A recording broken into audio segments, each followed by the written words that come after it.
12 గంటల సమయం, అది పెద్ద మధ్యాహ్నం.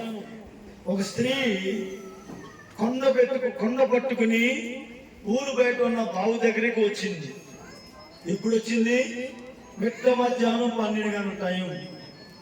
ఒక కొండ పట్టుకుని నీళ్ళ కోసం ఊరు బయట ఉన్న బావు దగ్గరికి వచ్చింది. అదే సమయంలో యేసు ప్రభు వారు ఆ బావి దగ్గర ఉన్నాడు. ఆ బావి దగ్గరికి నీళ్ళ పెట్టిన అమ్మాయితో మాట్లాడుతున్నాడు. అమ్మా, నాకు తాగటానికి నీళ్ళు ఇస్తావా అని. ఆమె అంటుంది, మీరు యూదులు, మేము సమరయులు, నీకు మాకు సాంగత్యం లేదు కదా, నువ్వు నన్ను దాహం అడుగుతున్నావు ఏంటి అని అడుగుతుంది. అప్పుడు యేసు ప్రభు అన్నాడు, ఈ నీళ్లు తాగేవాడు మళ్ళా దాహం అవుతాయి, కానీ నేనిచ్చి నీళ్లు తాగితే దాహం కాదమ్మా అన్నాడు. అలాగైతే ఆ దాహం నాకు కావాలి, ఆ నీళ్లు నాకు ఇవ్వమని అడిగింది. వినండి, అమ్మా నీ భర్తను తీసుకురమ్మా అన్నాడు. అయ్యా, నాకు పెళ్లి కాలేదయ్యా అంది. రైటేనమ్మా, నీకు పెళ్లి కాలేదు, వస్తుంది. 5 భర్తలతో నువ్వు తిరుగుతున్నావు, ఇక 6వ వ్యక్తిని కూడా నువ్వు రెడీగా పెట్టుకున్నావు అంటున్నాడు యేసు ప్రభు వారు. అమ్మలారా, ఆ స్త్రీ ఏమన్నదండి?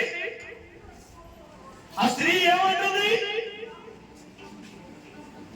ఎవరండి ఈయన?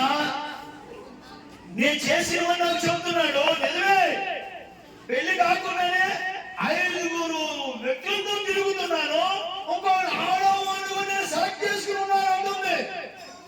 నా జీవిత రహస్యం బయట పెట్టిన దేవుడు ఎవరు? ఈ మెస్సియా, ఈయన క్రీస్తు, ఈయన ప్రవక్త, హలో, మనుషులు చేసే తప్పులు బయట పెట్టే వాళ్ళు ఎవరైనా ఉన్నారండి? ఈ లోకంలో ఎవరైనా ఉన్నారా?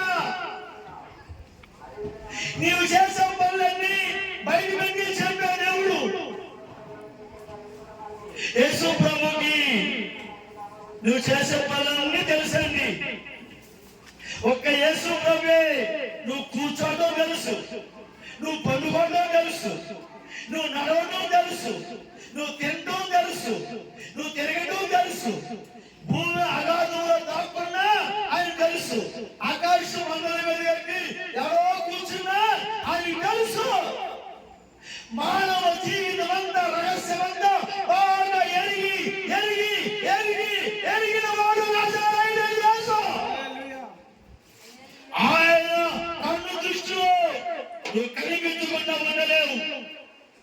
ఆయన అంటున్నాడు, నీకు 5 పురుషులు పెట్టుకున్నావు, పెళ్లి కాలేదు, 6వ వాడిని రెడీ చేసుకోవడం అంటున్నాడు. ఆయన ఒప్పుకుంది, నిజమేనయ్యా, నీవు ఎవరివి?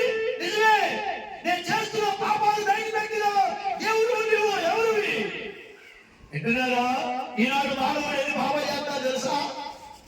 కన్ను మీద కాలు రాకుండా ఎలా తిరుగుతున్నా తెలుసా? చిన్న పెద్ద తేడా లేకుండా ఎలా నడుస్తున్నాడు తెలుసా? అసలు ఊర్లో విచక్షణ లేకుండా మనకి అలా చెడ్డ పేరు వచ్చింది, మన జీవితం ఎలా నాశనం అయిపోతుంది, అర్థం పడుతుంది, తిరుగుతున్నారు ఈ రోజుల్లో.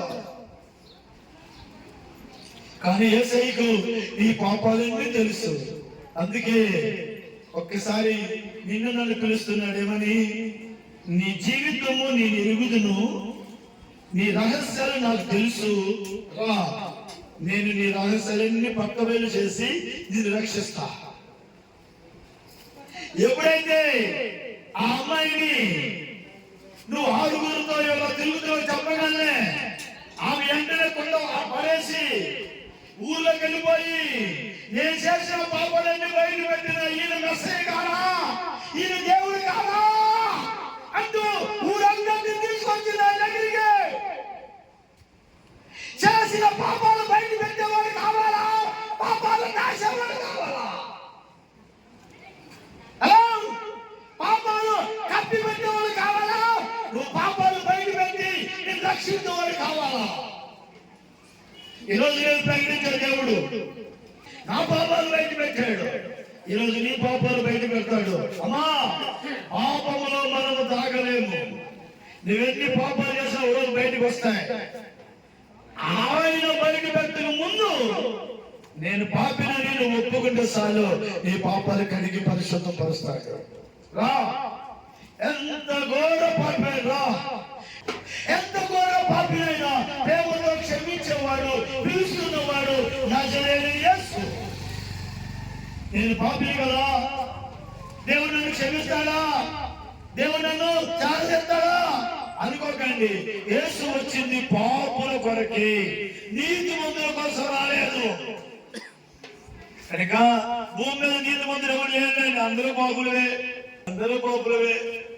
డబ్బులో తేడా ఉండొచ్చు, కులాల్లో తేడా ఉండొచ్చు, మతాల్లో తేడా ఉండొచ్చు, ఆస్తుల్లో తేడా ఉండొచ్చు, చదువుల్లో తేడా ఉండొచ్చు, నలుగు తెలుగులో తేడా ఉండొచ్చు, కానీ పాపంలో మాత్రం తేడా లేదు.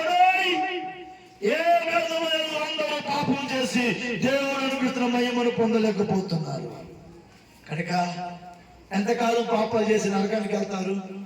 నరకం తప్పించి పాపాలు విమోచించే దేవుడు యేసు ప్రభువారు.